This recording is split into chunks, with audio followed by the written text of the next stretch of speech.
Hi everyone, so my name is Chacha and actually this is my first time to make a video related to the Japanese learning. So I have been studying Japanese for about 3 years and my level of Japanese is close to N1. So I actually took the exam last December, the JLPT N1, but I'm still waiting for the result, which gonna be like next week. But I actually passed the JLPT exam already, like JLPT N2 exam already, like more than a year ago, and it took me about 1.5 years to pass the JLPT N2. So as a background, JLPT or the Japanese Language Proficiency Test is actually taken or usually taken by foreign people who wanted to prove the proficiency in Japanese, or if you want to apply in a Japanese company or you have plans to work in Japan, the first thing that you may want to do is to actually like take the JLPT exam. So in my own experience, I was a student in Japan before and I started to look for a job in Japanese companies, but I was mostly rejected because I couldn't speak the language. I don't have any proof, I don't have any JLPT result to prove that I am proficient in Japanese. And in addition to that, I couldn't communicate in Japanese at all. So even though I graduated or I'm supposed to graduate my master's degree in Japan, but I couldn't get into like chemical field because I couldn't speak Japanese. So the first thing that you may want to do if you plan on going to Japan and working there is to actually take the JLPT exam. So, and if you're familiar with a JLPT exam, you already know that there are 5 levels of Japanese exam. So there's the level 5, which is the lowest, and level 1, which is the highest. So as a summary, it's written on the Japanese JLPT exam website, JLPT test website.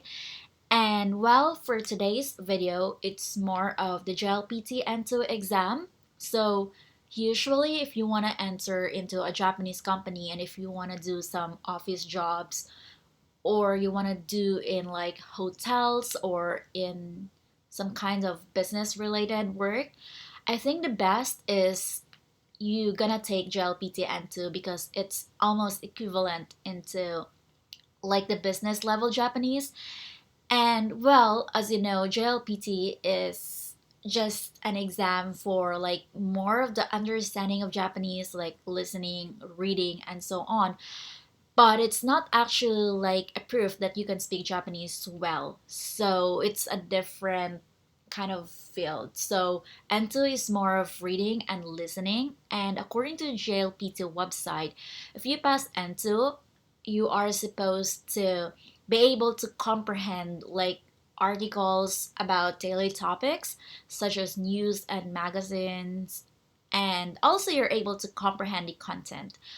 And in addition to that, you're able to understand the presentations, you're able to understand and use spoken at neutral speed about everyday situations, and also you'll be able to understand their content very well. So, and two, if you wanna apply for jobs in Japan, you may have to like target N2. For me, it took me about 1.5 years to pass N2, and I did study by myself. So, what I did is I study every day. I studied every day. So, I will show you the 2 books that I used when I studied like Japanese. So, the first book that I used is actually this Nihongo book, which contains like on the first page, it has some kind of questions, and then it has the answer on the second page. So usually, like there are questions there, and then if you try to answer the questions every day, and then on the next page you're gonna see the answer, and there are some kinds of explanations. There are example sentences, and also, it's very convenient to use this book because it's actually like very easy to carry. Its size is small, and the example sentences are really very helpful. So it's divided into 3 parts, like the muji, and it's usually like you can learn the vocabularies in these two parts, the muji and the goy. So you're gonna learn a lot of words, and you're also gonna learn how to use those words in sentences. And also the other part is the bumpo, the grammar, which is really very helpful to learn the grammar if you're keen on learning on based on like example sentences. This grammar is really very useful. So I use this book all throughout my studying of JLPT N2, and I found it very useful for me. And the other book that I used is actually this N2 Tango, and it contains about 2,500 vocabularies, and you can find the words in this book, and also there are example sentences in this book. So what I learned is that when I study some words and if you use some sentences, it will be better to study that way because you know how to use those words in sentences compared to like you just study the words and then you just kind of like memorize them, and I think on the next day you're gonna forget them because you don't know how to use them. So what I think is that if you study vocabularies in Japanese or probably in any language, it's better that you study the word and then you study the example sentences. And what I did is that what is very effective for me is I wrote down the vocabularies and then I also wrote down the example sentences. I've read in one book that actually learning or reading something, it's kind of like input. So you're reading something, it enters into your brain, it's an input. But in order to study effectively, you need to output. You need to do an output. So an output is this defined as something like um, when you learn something, you're gonna produce something. So it's an output. So for example, you write it and then you talk it to the other people, you teach other people what you have learned. Those are effective ways of producing an input. So a continuous series of input and output would lead into learning into the long-term memory.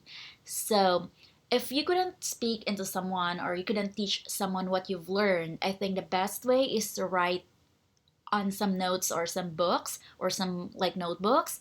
So you're gonna remember them for such a long time. So it's very helpful when you study, you write down the words and you write down the example sentences. So also, you're not gonna learn only like the words. Along the way, you're also gonna learn the kanji. So for most people, I think kanji is really very difficult to learn. And I think what I learned while studying Japanese is that if I learn kanji like one by one or individually, I find it difficult to remember them. But if I learn them into a set of words, I find it easy to remember. So I didn't really use any book for kanji, but I use this tango. I use this tango book. So every time I remember a vocabulary, I also remember kanji. And these two books are really very useful when learning something, when learning the vocabularies. And vocabulary, as you know, is the foundation of learning any language. If you know a lot of vocabularies, it would be very easy for you to communicate or to understand what you've heard. So these two books are really the foundation of learning the Japanese JLPT N2 for me. And the next thing is I actually used a website. So in order to practice my reading, I use the NHK website. So it's free and you can access the information, a lot of information like news related to Japan and international events in Japanese. So all you have to do is just type the NHK website or NHK, and as you know, you can learn a lot of things from here. So if you want to read about the latest news, you just click the Saishin, like Shinchaku or the latest news, and then you're gonna like see the latest news here, and you can choose the news that you want to read. Also, you have a lot of options such as society, like disasters or climate. like about science and arts, about like politics, business, international news, about sports, about life, and about different like specific places in Japan.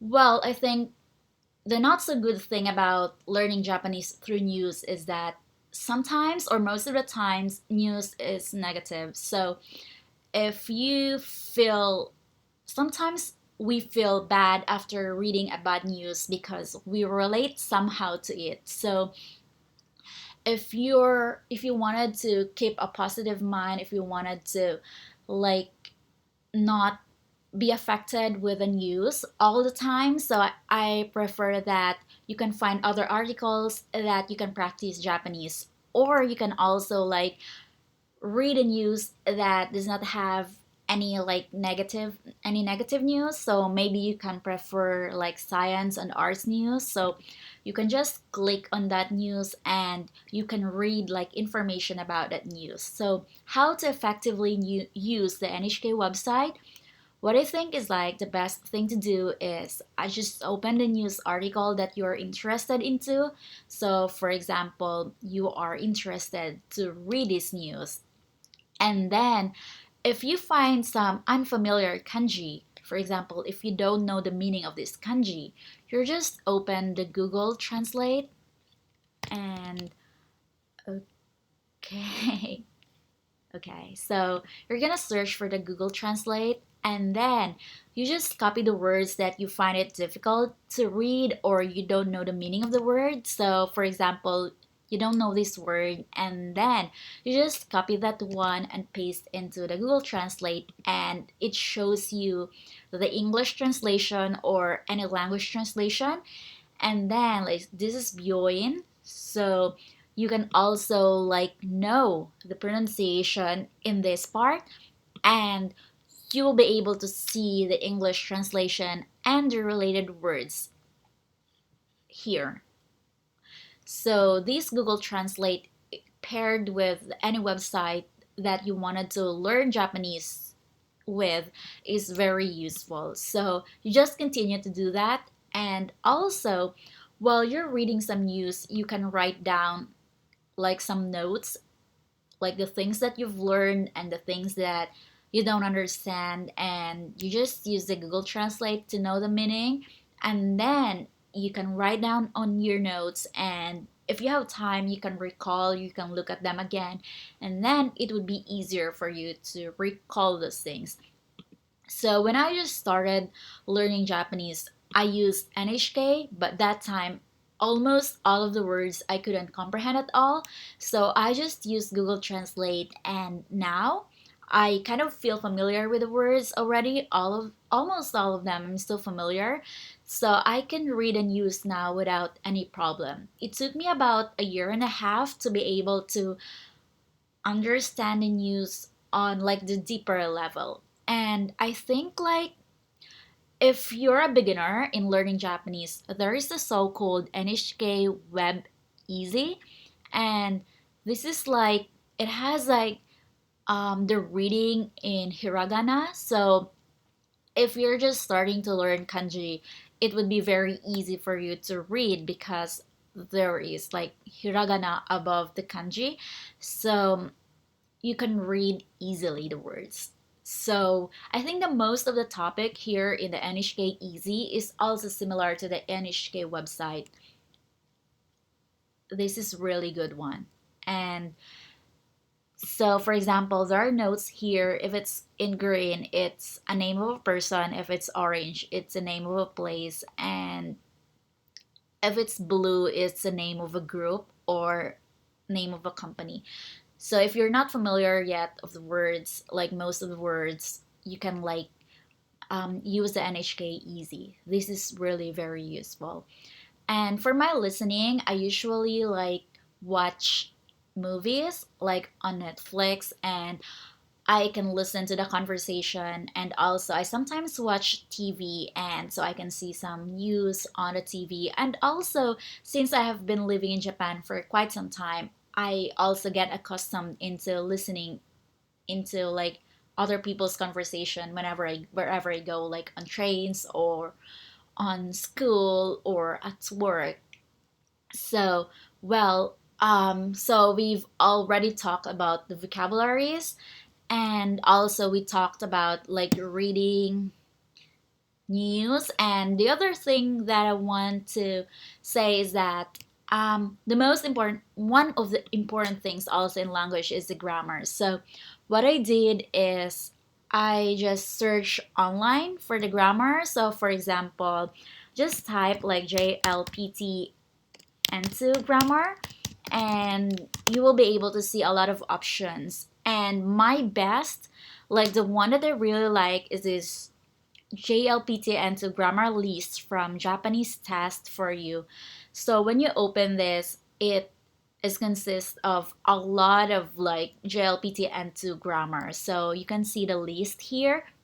And if you open the link, it links you into this specific grammar, and it has example sentences which also has like you can follow the pronunciation here, and it has English translation. And also if you want to listen into the voice transcript, you can also listen here. So for example, this one. 今日中にファックスあるいはメールで送ってください。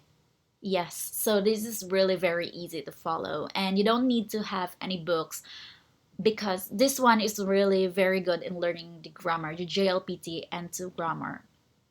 So, I think like we've talked about the things that is needed when you study the JLPT N2, and the most important thing to do is you really need to build a habit.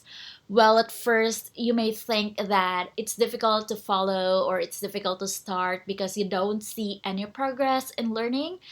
But I think if you're gonna do that every day, well, at least like 30 minutes a day, like you don't see the result as soon as possible, but in few weeks or in few months, you're surely gonna see the result because it takes a habit to learn something, not just in Japanese language, not just in like anything, but in all types of learning, you need to build a habit. So, me too, when I just started learning Japanese, I feel demotivated. I feel like I wasn't learning at all. So, I didn't really bother to continue studying. But then, when I started like looking for a job, I had a problem that I couldn't find a job that I want because I couldn't speak the language. So that time I started learning Japanese, and I had to build a habit. Like I had to study like at least 2 hours a day for a few months, for a year until I passed the exam.